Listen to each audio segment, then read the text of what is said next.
Ya, Anda kembali apa kabar Indonesia Pagi. Pemirsa, kita akan bahas hal ini ya dengan sejumlah narasumber yang sudah bergabung bersama kami di sini. Sudah ada Pak Ana Nurdin, pemerhati Timur Tengah yang sudah bergabung di studio. Apa kabar, Pak? Selamat pagi. Selamat pagi, Terima kasih alhamdulillah. waktunya. Selanjutnya juga ada Kiai Haji Holil Nafis, Ketua MUI bidang Ukhuwah dan juga Dakwah, dan Mas Ahmad Lukman, WNI di Arab Saudi. Assalamualaikum warahmatullahi wabarakatuh. Selamat pagi. Pak Kiai. Waalaikumsalam warahmatullahi wabarakatuh.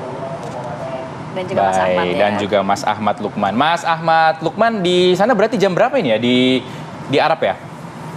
Sekarang jam 3 pagi waktu Arab Saudi. Terima kasih sudah meluangkan waktu pagi-pagi untuk apa kabar Indonesia Pagi. Nah, Mas Lukman, kita ingin tanya Mas Lukman, bagaimana sebenarnya perayaan Halloween kemarin yang sempat viral ya, kita lihat videonya beredar di media sosial di Indonesia khususnya, Mas?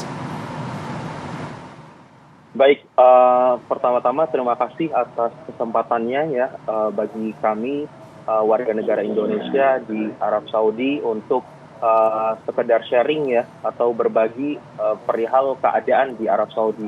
Perlu diketahui bahwasannya pemberitaan melalui video atau gambar yang tersebar di laman sosial media perihal perayaan Halloween di Arab Saudi atau ihtifalat Eid Halloween merupakan informasi yang kurang tepat sebenarnya. Ya, hal tersebut didasari beberapa alasan. Ya, antara lain pertama, video atau gambar segerombolan orang yang menggunakan kostum atau bertopeng menyeramkan, bertemakan horor atau azi at-tanakuri al-mur'ib ya atau berkostum bertopeng itu diambil hanya di acara festival musiman atau Riyadh Season.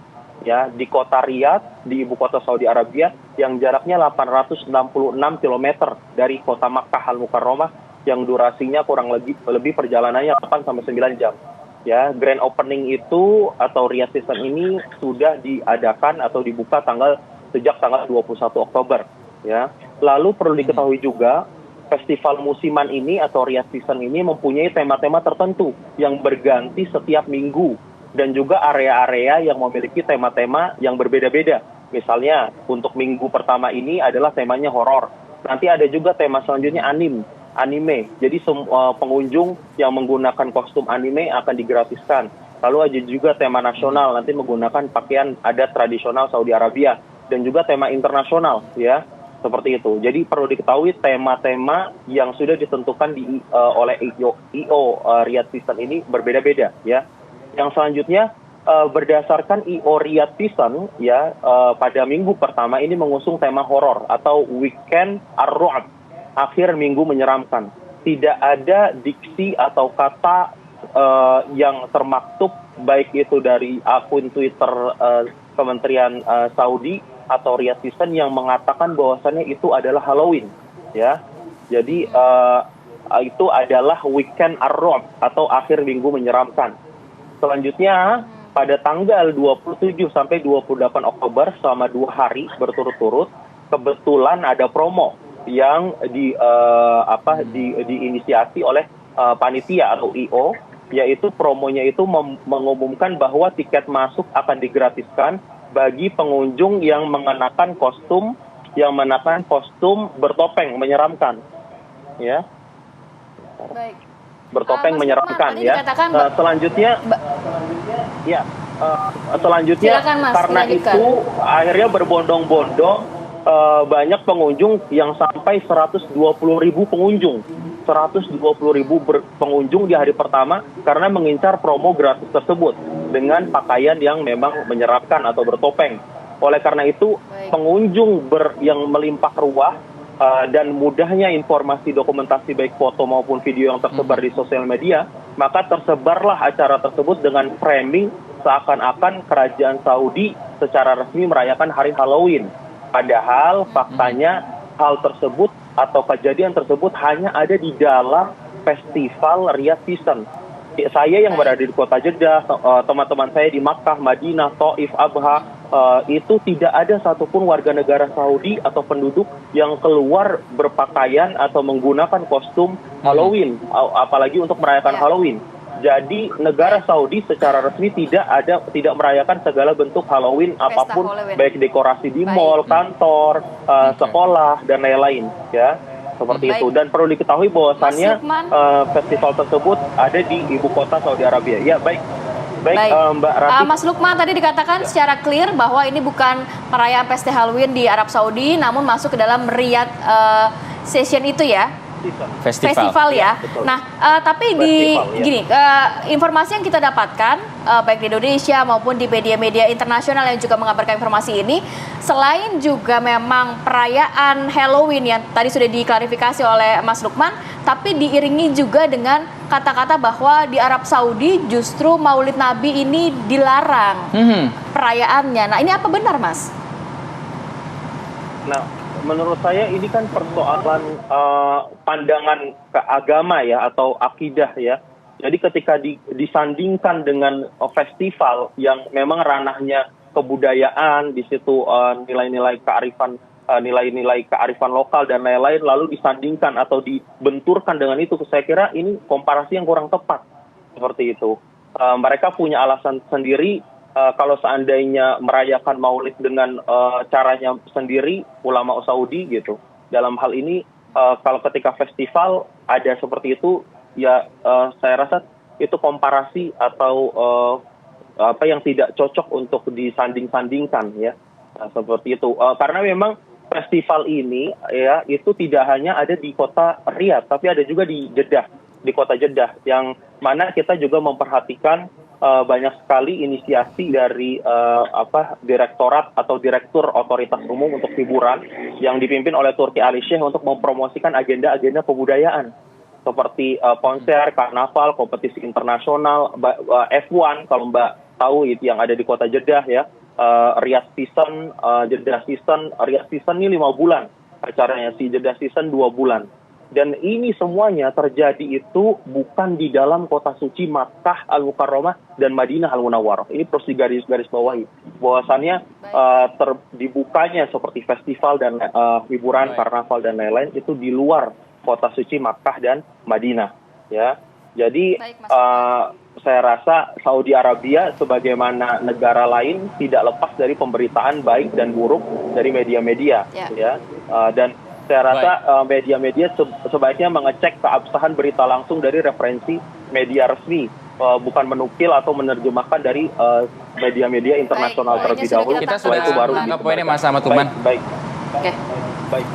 Kita beralih ke Kiai Haji Holil Nafis. Bagaimana menanggapi hal ini? Ada festival kostum yang bertepatan dengan perayaan Halloween di beberapa negara, sementara Maulid Nabi dilarang. Seperti apa Kiai Haji? Ya, pertama saya melihat ada banyak perubahan di Arab Saudi. Setelah ditetapkannya visi 2030 itu yang banyak perubahan drastis. Di antaranya adalah pakaian perempuan tidak lagi menjadi resmi abaya sehingga boleh memilih pakaian tertentu. Termasuk juga perempuan juga boleh menyetir dan juga di ranah-ranah publik tempat-tempat yang menghasilkan ekonomi juga dapat ditempati oleh perempuan.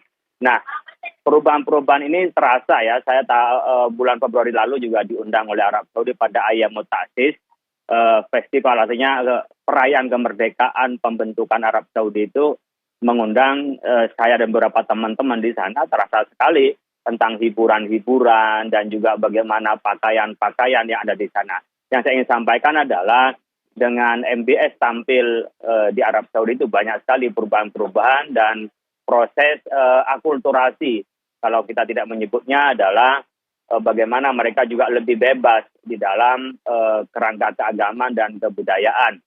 Nah, dengan adanya festival-festival itu, kalau tidak disebut dengan Halloween, tetapi adalah kebebasan orang untuk merayakan tentang kebudayaannya maupun keyakinan keagamaannya.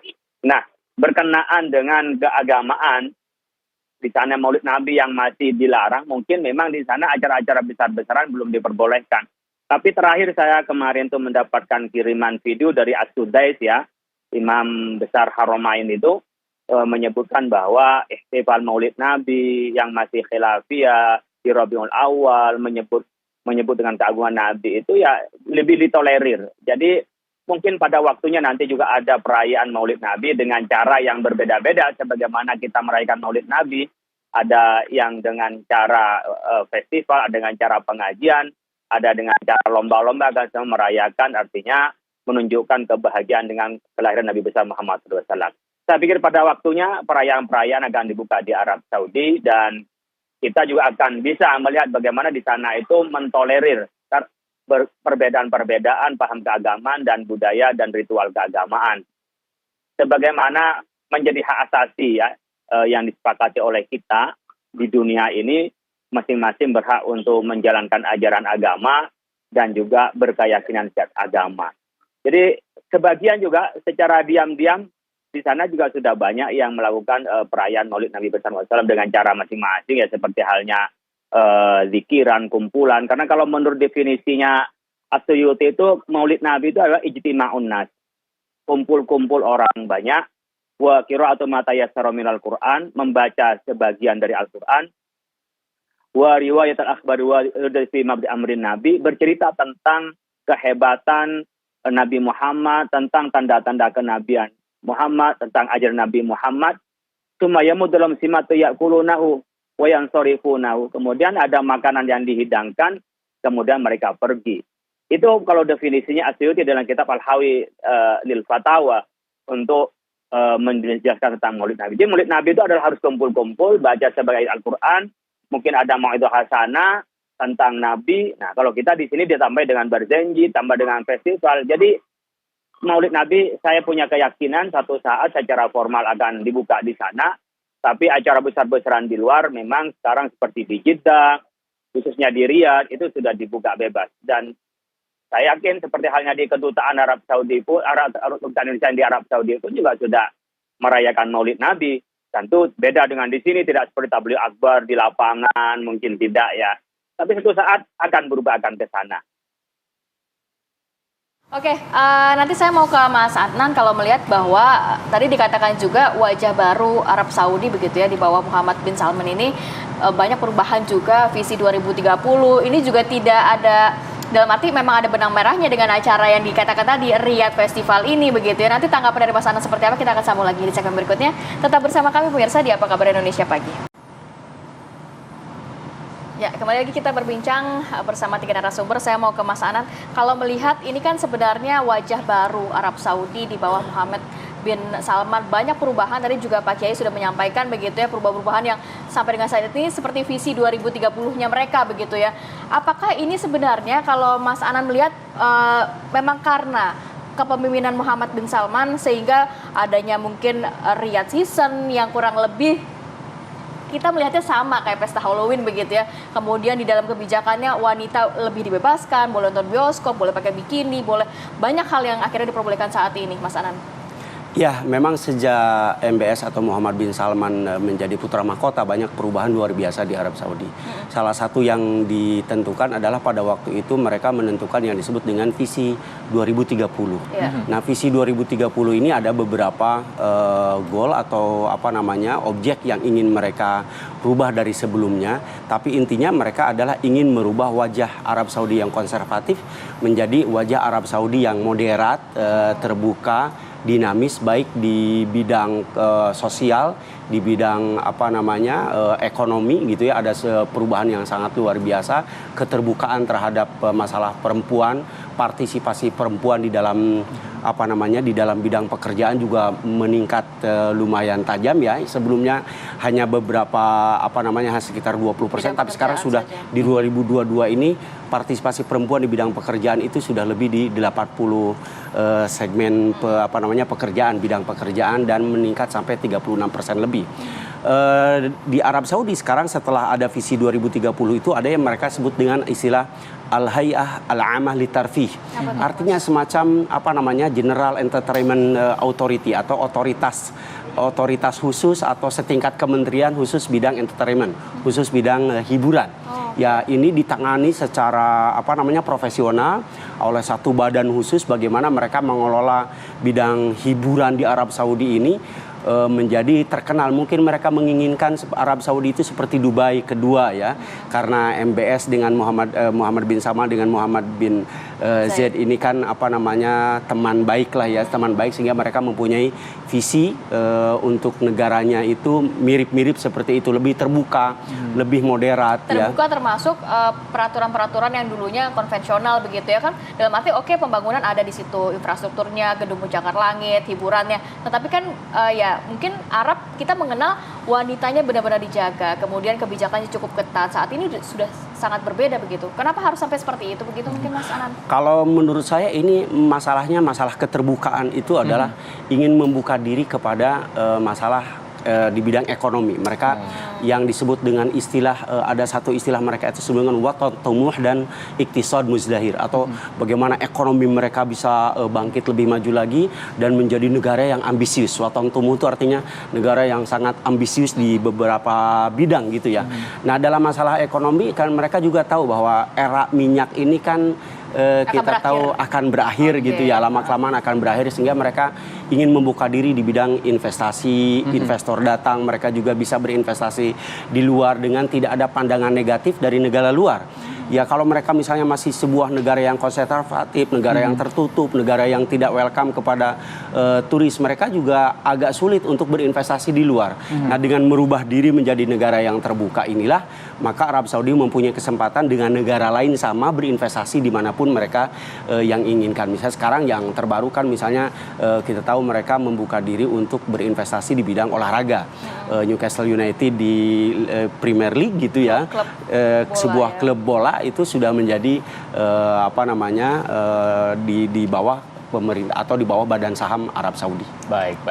Kita ke Mas Ahmad Lukman terlebih dahulu. Mas Lukman, sebenarnya seperti apa ya respon warga masyarakat di sana? Kalau ini kan eventnya, festivalnya di Riyadh, tapi kalau di wilayah lain sebenarnya seperti apa? Ada penolakankah atau justru mendukung hal-hal seperti ini? Baik, ya kalau kita lihat respon dari masyarakat atau penduduk, khususnya warga negara Saudi, negara Saudi pun mengetahui bahwasannya hal tersebut tidak secara resmi dibolehkan, karena hal tersebut hanya dalam kawasan tertentu, yaitu festival Riyadh Season ya. Oleh karena itu memang di sana ada pro dan kontra. Kontra khususnya apalagi Saudi yang dikenal dengan yang menjaga agama dan lain-lain, sekarang terjadi tahawulat ijtimaiyah atau transformasi sosial yang membolehkan festival dan lain-lain ya. Meskipun demikian, seperti yang saya telah jelaskan, tidak ada sama sekali perayaan di luar Riyadh Season, orang-orang yang berpakaian seperti openg dan lain-lain ya, baik itu di kota Jeddah, Madinah, Taif, Abha, di seluruh kota ya, itu kita tidak temukan satupun aksesoris atau dekorasi di mal-mal yang bertemakan Halloween ya, selain ada di Riyadh Season. Itu pun kalau kita cari di websitenya tidak ada satupun diksi yang mengatakan itu Halloween, melainkan minggu bertemakan horor ya, baik itu dari akun Twitter resmi Riyadh Season maupun dari website resmi Riyadh Season, dan juga direktur dari otoritas hiburan tadi, yaitu Turki Ali Sheikh. Ya, terima kasih. Baik. Mas Lukman, ini acara-acara seperti ini, acara-acara yang mengadopsi budaya-budaya Barat ya, bisa kita bilang seperti itu, rutin diselenggarakan di sana atau seperti apa, Mas?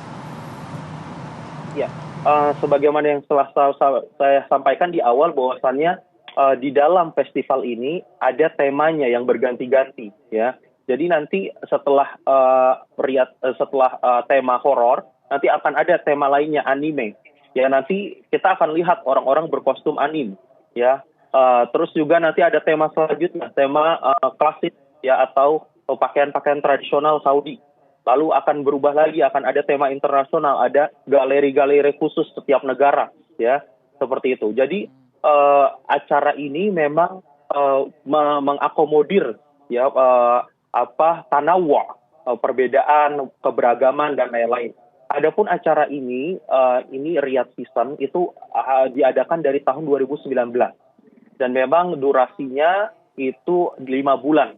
Jadi banyak sekali performance, penampilan, bahkan ada beberapa juga para seniman Indonesia yang diundang untuk mengisi atau menjadi pengisi acara di Riyadh Season maupun di Jeddah Season.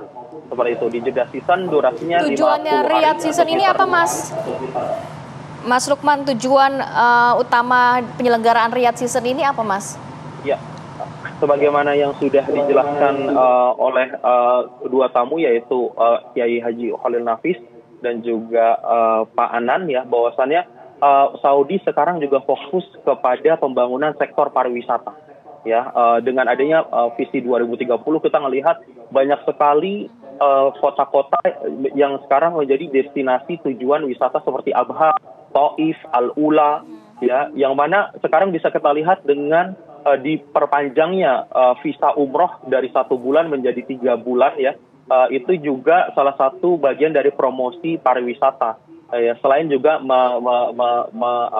memfasilitasi para peziarah yang ingin ke kota suci Makkah dan Madinah juga sekarang tidak terbatas, ya, hanya untuk ke Makkah dan Madinah saja, tapi bisa ke kota-kota lainnya seperti Abha, Taif, Al-Ula dengan Madain Solehnya dan lain-lain. Jadi untuk mempromosikan wisata di Saudi Arabia menyongsong visi 2030 yang sudah diproklamirkan oleh Pangeran Muhammad bin Salman. Baik, saya mau ke Pak Kiai. Pak Kiai, kalau tadi dijelaskan oleh Mas Lukman, walaupun memang ini hanya di beberapa tempat, khususnya untuk di Riyadh, begitu pelaksanaan festival ataupun season ini. Tapi kalau kita melihat pandangan secara Islam sendiri, Pak Kiai, walaupun tadi sudah secara clear ya, tidak ada perayaan Halloween di sana, tapi pandangan Islam mengenai perayaan Halloween ataupun festival-festival sejenis yang dilakukan dengan mengusung budaya Barat, itu seperti apa? Pertama, bahwa bagi mereka yang punya kepercayaan tentang Roh Kudus, kemudian keselamatan mereka dalam pertanian, kemudian keyakinan-keyakinan yang memang mereka pagan, ya, yaitu sah-sah saja bagi mereka yang punya keyakinan. Dalam Islam kita tidak boleh mengganggu keyakinan orang lain. Kita memberikan kebebasan orang lain untuk menjalankan ajaran agama. Sebagaimana Nabi ketika memerintahkan di Madinah dengan piagam Madinah itu, Nabi mempersilahkan orang Yahudi keyakinan seperti agama Yahudi dan menjalankan ajaran agamanya. Nasrani juga begitu, orang pagan juga begitu. Tapi tidak boleh antara satu dengan yang lain, itu saling mengistakan. Itu di dalam Islam. Yang kedua, bagi umat Islam tentu tidak boleh mengikuti perayaan mereka itu meyakini dengan sebuah kebenaran. Gitu. Jadi kalau kita umumnya membiarkan mereka bertoleransi pada mereka menjadi kewajiban. Jadi umat Islam ya tidak perlu meyakini bahwa itu adalah bagian dari keagamaan yang ditolerir. Tapi kalau itu dipahami sebagai festival di dalam Islam, ini adalah festival umpamanya pakaian. Kita mencorakkan pakaian dengan pakaian tertentu di Islam jadi diperbolehkan. Saya pernah diundang juga pada tahun 2018 itu acara Janadriyah, ya, itu pekan budaya di Arab Saudi. Bahkan ketika kemarin Ayyamut Ta'sis juga kita diberikan beberapa pola pakaian yang ada pada tradisi Arab kuno, juga yang modern, dan juga kita juga melihat ada beberapa pakaian-pakaian tradisional dipamerkan. Dalam fakta seperti itu di dalam Islam diperbolehkan, tentu ada batas. Di sana harus tutup aurat, itu ada di dalam Islam. Tapi untuk refleksi terhadap kebudayaan, dimaknai sebagai budaya itu boleh-boleh saja. Tapi kalau dimaknai pakaian sebagai keyakinan, dari persembahan, dari agama tertentu, tentu orang Islam tidak boleh mengikutinya ketika itu disematkan sebagai sebuah keyakinan agama. Oleh karena itu, kalau dalam konteks umpamanya festival di Arab Saudi, seperti di Riyadh, mungkin beda kan, Makkah dan Madinah memang dipelihara. Tidak boleh dicampur-campur memang dengan keagamaan yang lain. Itu memang dijaga kesuciannya. Tapi seperti halnya di Riyadh, itu ya sah-sah saja berpandangan Islam. Bagaimana kita mentoleransi kepada agama lain, lalu yang lain juga bisa mengekspresikan suatu agamanya. Kalau di situ tadi adalah festival budaya, kemudian dia mengekspresikan budayanya, saya ngelihat adalah laki-laki, dan yang itu memformalkan adalah laki-laki sebagai budaya di tempat itu, atau sebagai hiburan, ya itu dalam Islam sah-sah saja, tidak dilarang. Sebatas itu adalah ekspresi budaya, ekspresi dari sebuah kesenian. Baik, baik. Saya mau ke Pak Anan. Pak Anan, dengan visi 2030 Arab Saudi, adakah kekhawatiran yang memang diterima oleh negara-negara Barat? Lalu bagaimana dengan negara-negara Islam? Ya, saya kira kita harus melihatnya secara terbalik ya. Kita seolah-olah ingin mengharapkan Arab Saudi tetap menjadi negara konservatif, tidak ada perubahan apa-apa. Kalau menurut saya harus sebaliknya. Kita harus respect terhadap apa yang dilakukan oleh Arab Saudi, lebih terbuka, ya lebih moderat seperti itu, karena mereka juga menginginkan sebuah perubahan ya, sebuah perubahan. Jadi mungkin ada pro dan kontra di beberapa negara Islam ya, di beberapa negara Islam. Tapi kalau bagi saya Arab Saudi mempunyai hak untuk merubah dirinya seperti apa di bawah kepemimpinan Muhammad bin Salman untuk menjadi sebuah negara yang lebih moderat menuju visi 2030. Akhirnya kita justru harus lebih respect kepada perubahan yang ingin mereka lakukan. Walaupun mungkin dalam hal bidang keagamaan tentu sudah mempunyai rule-nya sendiri yang tidak bisa yang tidak bisa dilanggar gitu ya. Tapi kalau dalam masalah sosial, kemasyarakatan, dalam masalah budaya, dalam masalah ekonomi ya, tetap saja itu merupakan sebuah hak mutlak dari sebuah negara untuk menentukan visi 2030 seperti yang sudah mereka tentukan. Oke, baik, terima kasih banyak Mas Anan, terima kasih banyak juga Pak Kiai dan juga Mas Lukman sudah bergabung bersama kami pada pagi hari ini. Salam sehat selalu, Assalamualaikum. Waalaikumsalam.